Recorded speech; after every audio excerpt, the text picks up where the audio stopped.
E o programa de sócios torcedores do São Paulo despencou. A última atualização aponta que o tricolor tem hoje menos de 30 mil sócios torcedores titulares. Esse é o menor número registrado pelo São Paulo desde janeiro de 2022. E antes que você dê de ombros para a notícia, é só importante registrar que o sócio torcedor tem garantido excelente receita ao São Paulo. E uma queda drástica como essa representa menos dinheiro nos cofres do clube. Na temporada passada, por exemplo, o São Paulo arrecadou 56 milhões de reais com o sócio torcedor. Na temporada de 2024, outros 55 milhões de reais. Em ambos, a média de integrantes do sócio torcedor ultrapassava 50 mil pessoas. Com essa queda quase pela metade, dá para imaginar o São Paulo ficando com uma arrecadação de mais ou menos 30 milhões de reais por ano. São 25 milhões que deixam de entrar. Isso equivale a mais de um mês da folha salarial, só para você entender o tamanho do problema. Importante registrar que essa debandada de torcedores do programa de sócios torcedores tem tudo a ver com as questões em campo, falta de resultados e todos os escândalos que marcaram a administração Júlio Casares e também a RIMACIS nos últimos meses. A verdade é que o torcedor do São Paulo parece muito incomodado com tudo que tem acontecido e a primeira providência foi cancelar o programa de sócio-torcedor. Só para completar, contar ainda que o fato de o São Paulo não estar jogando com frequência dentro do seu estádio por conta de realização de shows também interfere na saída grande de sócios torcedores. A última sobre o São Paulo, na noite dessa terça-feira, o tricolor jogou bem e empatou com o Bolívar na altitude de La Paz. O São Paulo saiu na frente com um gol de Arboleda, que fez bom jogo. Também gostei do Domingos Duarte e do Iago, que foram as principais novidades da equipe. A verdade é que o Dorival decidiu poupar alguns titulares. O São Paulo se comportou muito bem no primeiro tempo, terminou vencendo. No segundo tempo, para mim, com falha do Rafael, o Melgar empatou. O Bolívar criou oportunidades para virar, não conseguiu. E agora o tricolor faz duas partidas extremamente importantes dentro de casa. Primeiro contra o Curitiba, no fim de semana, Campeonato Brasileiro, com mais de 21 mil ingressos vendidos. São Paulo precisa vencer para deixar a zona do rebaixamento mais distante. Hoje a diferença do São Paulo para o 19º colocado é de apenas 4 pontos. Depois recebe o Bolívar, precisando de qualquer vitória para passar para as quartas de final da Sul-Americana. Ex-presidente da CBF, Rogério Caboclo, lançou sua candidatura à presidência do São Paulo. O mais curioso é que ele ainda não tem um apoio de 55 conselheiros, algo exigido pelo estatuto do clube para que ele possa estar concorrendo na eleição para presidente marcada para o fim do ano. A grande dificuldade do Caboclo é que Marcelo Portugal Gouveia Filho, Marcelinho, também pretende se lançar candidato pela oposição. E há um cálculo de que dificilmente os dois terão o apoio de 55 conselheiros, até porque, apesar de fazer uma gestão bastante tumultuada, a RIMACIS, como presidente da situação, deve ter um apoio maciço de membros do Conselho Deliberativo. Caboclo, que foi presidente da CBF entre 2019 e 2021 e acabou sendo afastado após denúncias de assédio moral e sexual feitas por funcionárias da Confederação Brasileira de Futebol. Antes de continuar o noticiário do São Paulo, deixa eu só perguntar para você, o que você pensa sobre Rogério Caboclo e a RIMACIS, os dois nomes mais fortes para essa eleição para presidente do São Paulo? Você acha que o tricolor está em boas mãos ou teme pelo futuro do clube? Só para completar, registrar que Arthur segue de sua alcance.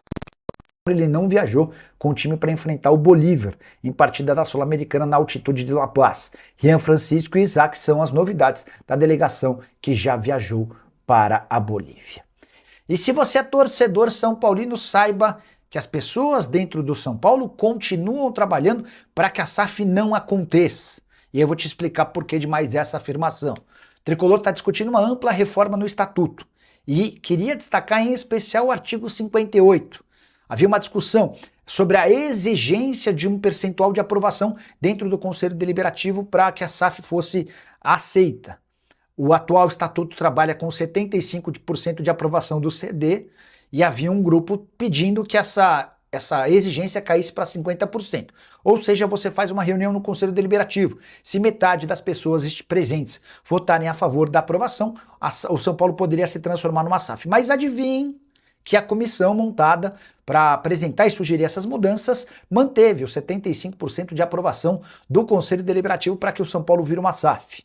É só mais uma prova de como o São Paulo trabalha por meio de seus conselheiros, diretores e até o presidente para que não se transforme em SAF. Por quê? Porque eles não querem sair do poder. A partir do momento em que o São Paulo vira uma SAF e se profissionaliza e passa a ter um dono, esses conselheiros, diretores e até o presidente se tornam rainhas da Inglaterra sem qualquer poder e nenhum, ou quase ninguém dentro do Conselho Deliberativo do São Paulo pensa dessa maneira. Queria acrescentar outra mudança no Estatuto do São Paulo. O Conselho de Administração vai passar a contar com 9 pessoas, 3 conselheiros, um membro do Conselho Consultivo e 5 membros independentes, selecionados por uma empresa especializada em executivos voltados em executivos. Esses 5 conselheiros serão votados pelo Conselho Deliberativo a partir da indicação dessa empresa escolhida. Saideira sobre o São Paulo, a polícia da Bolívia apreendeu um ônibus da empresa contratada pelo São Paulo para atendê-lo em território boliviano. O tricolor não tem nada a ver com a história, mas nas últimas horas, um ônibus transportando 86,5 kg de maconha foi apreendido, foi preso na região de Cochabamba, na Bolívia. E o São Paulo conseguiu pagar o transferban, que impediu o registro de 2 atletas contratados, o Domingos Duarte, zagueiro português, e o lateral esquerdo, Iago Borducci.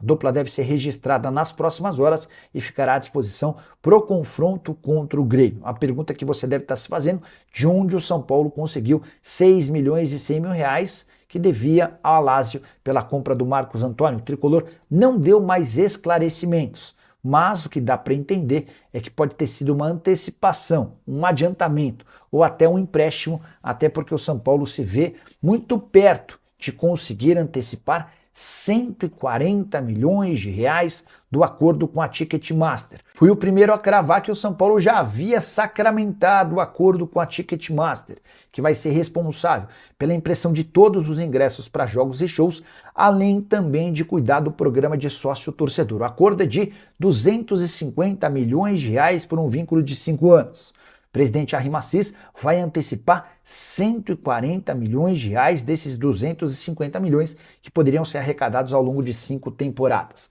Serão 110 milhões de antecipação do contrato do sócio-torcedor e da tiqueteira, além de 30 milhões de reais da exploração de um camarote corporativo para 595 lugares. Resta saber se o Conselho Deliberativo do São Paulo vai aprovar esse contrato com a Ticketmaster e a antecipação de mais da metade do valor a que teria direito o São Paulo. O presidente Arrim Assis resolve os problemas a curto prazo, mas deixa para o próximo presidente, se ele não se reeleger em dezembro, um enorme vácuo, porque o São Paulo, fechando um contrato de 250 milhões por 5 anos, teria direito a 50 milhões por ano. Se o presidente antecipa 140 milhões logo na assinatura do contrato, o próximo presidente vai deixar de ter uma grana importante para pagamento das contas emergenciais. E o São Paulo ainda pode ter mais 2 reforços nessa janela de transferências, mesmo depois das contratações de Aurélio Buta, Domingos Duarte, Iago, Newton e Vitor Sá. É que o São Paulo espera para os próximos dias uma antecipação de 140 milhões de reais. Essa grana viria do acordo recém-fechado com a Ticketmaster, embora ainda precise da aprovação do Conselho Deliberativo. O acordo total entre São Paulo e Ticketmaster prevê um aporte de 250 milhões de reais ao longo dos 5 anos, mas o presidente Arrim Assis, muito apertado em dinheiro, quer antecipar 140 milhões de reais no ato. Problema para o próximo presidente. De qualquer forma, se essa grana entrar, o São Paulo vai conseguir resolver problemas emergenciais e terá algum fôlego para buscar pelo menos mais 2 contratações. E o meio atacante é analisado pelo técnico Dorival como uma prioridade.